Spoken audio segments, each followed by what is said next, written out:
Good to see you again.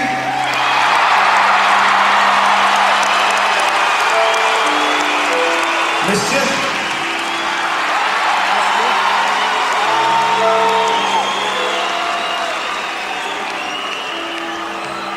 When I was,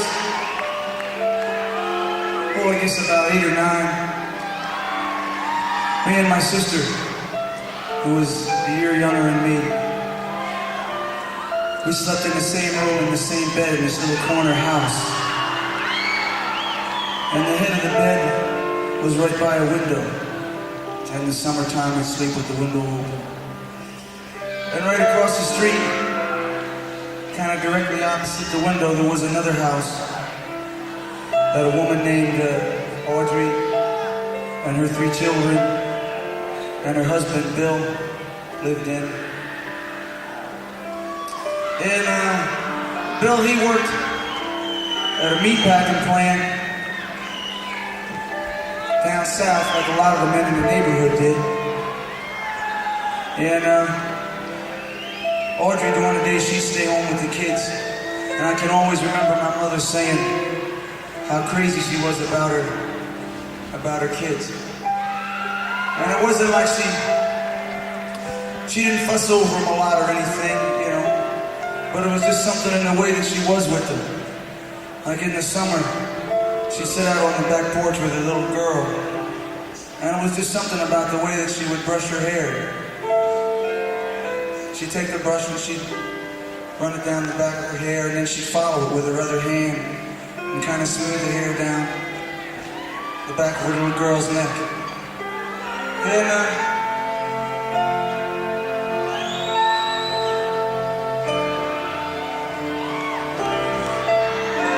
Bill, most of the guys, I guess, in the neighborhood get home around 6. That's when my old man would come home if he wasn't working on the night shift. And Bill, sometimes he'd come home and sometimes he wouldn't. And sometimes he'd come home and he'd had too much to drink. And from our bed we could hear him arguing. And I think when you're a kid, one of the scariest things is hearing grown-ups argue. Especially if it's in your house, if they're really fighting. And I can remember one night, Bill came home late, and they really got into it. And they started fighting, and you could hear stuff breaking, and then all of a sudden, I remember hearing Audrey calling for help. And I ran in my mother's bedroom, and my father wasn't there, and I got my mother out of bed, and I brought her into our room. And Audrey was calling for help. She was calling for somebody to call the police. But nobody did. And the next day, I remember I was in her backyard and I crawled under a sheet she was hanging, and I looked up at her and I could see that the side of her face was bruised and that her eye was swollen. And she looked down at me and she walked quickly into the house. But then she turned around and came to the screen door and stood looking out at me like there was something that she wanted me to see. And people talked, and time passed.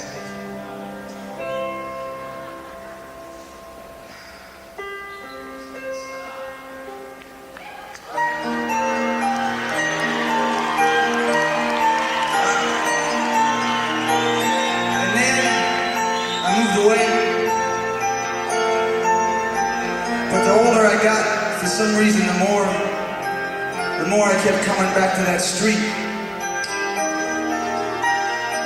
like there was something that I was missing. There was some missing part of me that was there that I still couldn't find. And I'd drive my car down at night in the summertime, park on the corner and walk up the street, and I'd retrace the cracks that I used to walk on when I was a kid. And I'd look at all the houses and they'd be all lit up. And I'd imagine, like, at night when the houses are lit, people always look so safe inside. And they look happy. And one night, it was late in the summer, I came, took my drive, parked my car in the corner, Started to walk up the street and I saw a woman standing in front of Audrey's house. And she had long brown hair. And I thought, I was sure it was her, so I started walking a little faster. And I must have scared her because as I got close to her, I could see that it was somebody else. And so I was kind of embarrassed and I walked on down the street, across the highway. I saw a friend of mine. But later that night when I walked back down that street, I felt different. I felt like I had changed, that somewhere along the way I had become a man, and that the people who were kind to me or hurtful to me when I was a little boy were gone from that street forever. And that the people in those houses were strangers just like me, doing the best that they could to hold on to the things that they loved. And I walked down the street, and I got in my car, and I drove home to my house and to my family, because I knew that street wasn't mine anymore.